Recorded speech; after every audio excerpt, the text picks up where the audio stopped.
I am Debbie Roy, and this is Celebrating the Holidays in Derry. Today we will be talking about the Derry Holiday Parade, and I have special guests, Steve Dente and Will Stewart. Welcome. How are you today? Very well, thank you. Doing great. Thanks for having us. Thank you for being here. Appreciate getting the word out for this special event in Derry. So this is the 29th annual holiday parade. That's hard to believe. It's been so many years, but it's always been a wonderful event for Derry. So this year's theme is the magic of the holidays. So Steve, can you tell me a little bit about where the theme comes from? This year's theme came from the 4th grade class at the East Derry Memorial School. A few years back, we decided that the best way to get a different theme, because we would go through it each year and there'd be many ideas from the committee, we thought it'd be good to go out to the 4th grade class, and being that they are more in touch with Santa Claus than a lot of us, they would have a great idea of what the theme would be for the holiday parade. Yeah. So does it go out to all of the schools in Derry and you choose one, or how does Yes, it work? all the 4th grade classes, Yeah. just to keep it simple. Okay. And who won again this year? The East Derry Memorial School. Okay. And they will get a pizza party, and also will have, they're going to put a float in, and they'll be right at the head of the parade. Awesome. So Will, what does the magic of the holidays mean to you? What do you kind of see as a theme, and what do you think? What are you expecting from some floats this year? You know, it's very much open to interpretation. I think that's kind of the beauty of it. In years past, some of the themes, correct me if I'm wrong, Steve, have been maybe a little bit more specific. This, I think, is great in that it's open to interpretation. So I think we're going to see really a variety and diversity of floats, depending on what it means to whichever organization or business is putting the float together. Each groups. Now, I think I read somewhere that this parade draws 10,000 people to Derry. Is that true? Yes, and on days or on the Saturdays that have been warm, more people come out. We've had crowds of 10,000, and at least about 6,000, because November can get very, very cold toward the end of the month, and we've had days that we've started the morning with snow, and then by 10 o'clock the sun comes out and it turns absolutely beautiful, and at parade time we're in the 40s. But that's still pretty chilly to bring a crowd out. So, yeah. And then we'd have days when it's been 55 or 60, and like today, very balmy, and so that brings a bigger crowd out. Harder on the participants, though. Yes, yes. But I've been covering the parade for years too, and it doesn't really seem to matter so much the weather. I've seen them out on the cold days, but the street is always lined, so it's a great event for Derry. So you seem to draw people from Derry and outside of Derry. So what type of participants do you have in the parade, typically? Well, a lot of civic groups, obviously. The Rotary has a food drive every year that brings in about $1,500 and about 60 boxes, banana boxes, full of food for the local food pantries, which is one of the big events for the parade, because it really, at that time of the year, is when the food pantries are really low, so that helps. Plus, besides that, we have various schools that get together, put floats together. Civic groups like the Lions and whatever will put a float together. Individual people, we encourage them, like if you have friends in the neighborhood and you'd like to put something together that kind of goes with the theme, whether it be, a vehicle that's decorated, or you have a wagon that you can pull and decorate, you can do that. Scout groups. Every year the scout groups try to compete with each other, who has the best float with the best theme, so that happens. And then you have the church groups also that join in. So it's really a total cross-section of the community of Derry. We really invite anyone to be in. We want to make this and it always has been, a community parade, as opposed to a big Macy's Day parade where you bring in a lot of people from outside the community. This is really a local parade, and we've kept it that way. And that's awesome. And then you get all the bands, and you get the Red Star Twirlers, and a lot of entertainment too. If I could note too, I just wanted to let everyone know that participation is free. Any group or group of, like Steve said, neighbors, scout groups, businesses, community groups, it's free for all. Just need to register ahead of time. Okay. So if someone is interested, and maybe they have a group, or just want to do a float for the fun of it, maybe their community or their neighborhood or a business, how do they get in the parade? Well, they can go to the Chamber of Commerce's website, which is gdlchamber.org/parade, and they'll have information and downloadable, or I should say, forms they can fill in to register online. Now, is there a deadline that groups would need to register by to be in the parade? The week before, that Friday or the week before the parade, which the parade's on the 28th, so the 21st is really the deadline, because we need to get all the programs together. We need to get everybody set up and lined up so that the horses aren't in front of the bands, and so we have ample people covering everything. So the 21st of November is about the cutoff. And the parade is actually, I forgot to mention, is on November 28th this November year. 28th, the Saturday after Thanksgiving at 1 p.m. Okay. And it's really a great time too. I think it's, Thanksgiving's over. I know a lot of, in my family, the Sigh of tradition, right, big sigh of relief, and everybody's kind of relaxing. And really, the day after Thanksgiving, in my family anyway, was the time we always put up the tree. That time. So really, everyone's kind of getting in. This is a great way to come out, really get into the spirit with the entire community. Yeah, and your family. So yeah, it's a great way to celebrate family and community in the holidays. So I'm guessing a parade this big with this many spectators and this many floats, and it requires a lot of people. So tell me about what it takes to run a parade like this, and what kind of volunteers you might need, what you're looking for.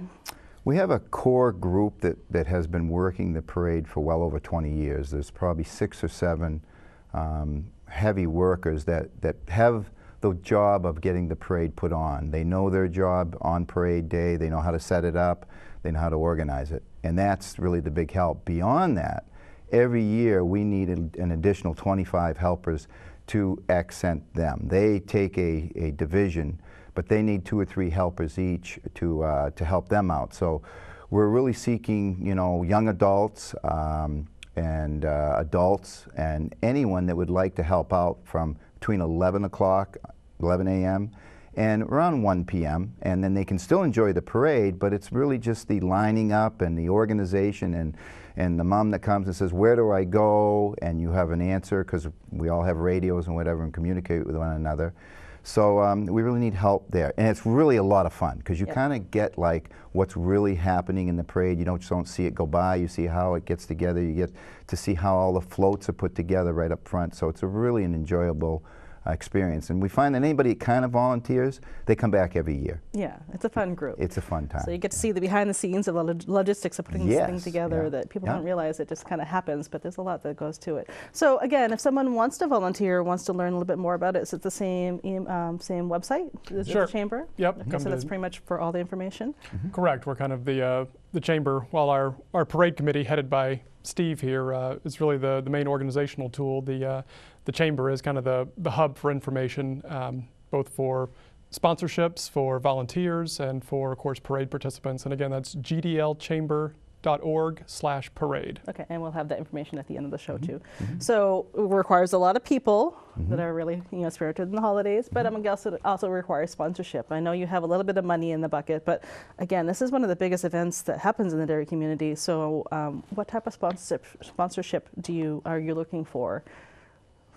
Yeah, we have, Steve, feel free to jump in here. We have a number of different sponsorship levels available, from a kind of a lead presenting sponsor. And what's that level, Steve? That's $1,500, and that basically becomes a lead sponsor. You get a banner that's the front of the parade, you get to ride at the front of the parade, and you get all the publicity that goes on before the parade as being the lead sponsor. And then we have band sponsors for $500. The biggest expense in the parade is actually the bands. And it's actually not the bands themselves, it's actually the bus fees for the kids to get here. And if you can figure a band like Londonderry that has 200 some odd members, and they have 6, 7, 8 buses that come. So their fee that they charge for us actually covers the cost of their transportation to get here. And it's it gets up to be, the whole parade costs about $10,000. Wow. And we get some help from the town, but the rest we kind of depend on the local community, merchants, businesses, to kind of see the value in having the community out there on display with all the kids and say, it's worthy of my dollars to invest in this. And for that, they get a banner in the parade. We carry the banner in front of, let's say, the Pinkerton Band as a sponsor. So you do get some advertising for the effort. Yeah. Enterprise Bank just became our first band sponsor Awesome. just earlier this week. So They're always a big supporter of the community. Right. Yes. And they see the value Yeah. of sponsoring too. Yeah. So is it just businesses that sponsor? Can individuals sponsor if they're really into the holidays and want to benefit the community? Absolutely. Yes, friends of the parade, we call them. Anywhere under, any amount of money at all. If someone wants to give us $10, we're happy because we need the money desperately, and it kind of really makes the parade what it is. Yeah. And as we all know, it's harder to raise money today. So, to put on such a great parade, it really takes a really committed group of people that are going to sponsor, and also people who are going to help put it on. And if I could note too, just want to let you know with regard to sponsorship, every dollar that is comes in as a sponsorship goes directly to the paying for the expenses of the parade. While the chamber is, we organize it and use our staff and volunteers to do that, we're not taking any kind of cut. This is our one of our gifts to the community. Yeah, so it stays in the community, it benefits the community, and so it really shows this community. It takes a village, it really does. It really does. Volunteers, money, just to put this together, because like I said, this is one of the anticipated events for the community. It really gets everyone into the holiday spirit, and I'm guessing maybe even the shopping spirit. Do you do anything to support the downtown businesses? Or? Yeah, we're putting together a little plan right now, and we'll be reaching out to all of the businesses along the parade route, which, correct me if I'm wrong, Steve, begins on West Broadway, roundabout Marion Garish Center. Yes. And proceeds up Broadway, hangs left on Crystal Ave, all the way to Hood Common. Correct. And so for the businesses along there, the Chamber's going to be reaching out, members and non-members alike, encouraging them to take advantage of the fact that you're going to have between 6, 8, 10,000 people on your in front of your store for a good hour and a half period. It can be a challenge, some, because parking of course is restricted in front. So on one hand it could be a challenge to get customers in, but at the same time you're going to have a lot of people there on foot. So so maybe offer some special weekend yes. hours or special incentives or some special decorations to kind of be part of the event as opposed to kind of being in the background. And also we're also encouraging them not just to expect people to come in your store that day, but maybe hand out discount coupons to get them to come back later on. Yeah, that's a good idea. Monday or between the holiday Tuesday, season, right? So that brings up a good point. So this does go all the way up Crystal Ave. Are there specific parking places that you recommend for people to come and join the festivities? The municipal lot is open. The parking lot down behind escapes me now, down on the other side over here, over the hill. Hood, obviously, Hood Plaza is a good place to park.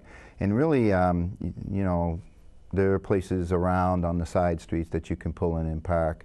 And the parade itself probably takes about an hour and 45 minutes. So, we've kind of, gotten the mechanism down so it moves pretty smooth and quickly because it's, number one, it's cold. We try to move it fast.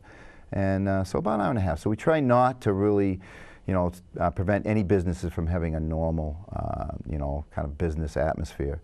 One little note that's interesting, the parade started so many years ago for local businesses. The Downtown Merchants Association then, Grant Benson, of which was one of the founders of the Chamber and of the parade, used to have a tree lighting and a get-together on that Saturday, and they would walk from what was then the Town Hall, which is CVS, down to the Benson hardware store, and they would light a tree and they would have a little festivity opening up the business season because it was the opening of the Christmas shopping season for Derry. Yeah. And that's kind of where it started. And actually the Chamber actually developed from those get-togethers, and that's why kind of the parade stuck with the Chamber because the parade was kind of developed as the Chamber developed. Yeah, the business. So it would be really important or wise for the businesses in the community to kind of embrace this event and kind of make it part of the season.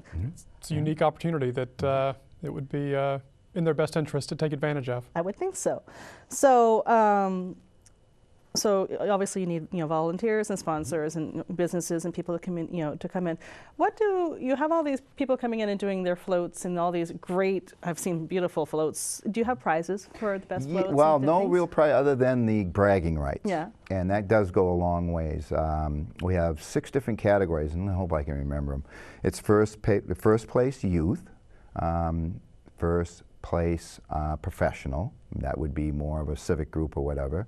Most humorous, most best portrayal of theme, I'm stuck now. I got two more. I'm drawing a blank too. I'm drawing a blank. Is there a list on your website? Yes, there is. So Yes, a the list on is the out website. there. Yep. So some bragging rights and, you know, a little bit of friendly competition on Yes. putting it Yeah. together. Yeah. Okay. We also have Business of the Year and Citizen of the Year that are in the front of the parade, which the Chamber is part of, obviously. And we have Dr. Butterfield's Surrey, as I call it, that carries the Citizen of the Year. And the Business of the Year, we haven't worked out transportation yet, but usually a limo or maybe a float will Nice. carry them. And of course, you always end with Mr. and Mrs. Claus on the fire truck, because that was at the end of the parade. Yes, I haven't put my call up to the North Pole, and yes, he said I will definitely has the date down and everything, and he'll be coming down with his bride. Well, his, and so he's got it on his calendar. All right, we'll look forward to seeing him. And now, Debbie, this will also be on aired on this channel. Yes, too, of won't course. We on channel, I'm not quite sure, on channel 17 and 23, Derry Holiday Parade. We always look forward to covering this event. So, of course, thank you for reminding me. Is there anything else that I might have forgotten? You know, again, parade is on November 28th. It starts at 1 p.m. and it starts in downtown and goes up Crystal Ave to Hood Commons, correct? Look on the Derry website for municipal parking areas in the area. There's some at the library, there's some at Hood Plaza, some downtown. Bring a can of food to donate to the pantries, which is very, very needed this type of year. Yes. Anything else that we might have missed? I'd just say it's a great way to kick off the holiday season, and to do so with your friends, neighbors, and family, all in person. You know, for businesses and community groups and youth groups, putting together a float or you know, some type of marching unit, or even, like Steve said, a decorated wagon that you want to pull is a great way to get out there, participate, also get in the spirit, and also get some great publicity. As we noticed, there'll be thousands of people watching, and also on Derry Community TV. So great publicity value there too. One more time, the website people can go to get more information on this entire event. It's at gdlchamber.org/parade. Okay, and thank you, Steve Dente, who is the chair of the Derry Parade Committee, and Will Stewart from the London Derry Chamber of Commerce. Thank you so much for the information today. I hope it's a great turnout. It's always a wonderful event. So again, if you want any more information, just stay tuned. We'll put that up at the end of the show. I hope you really do use this as an opportunity to bring the community together, maybe decorate, be part of this wonderful event, and we look forward to seeing you there. Have a great day.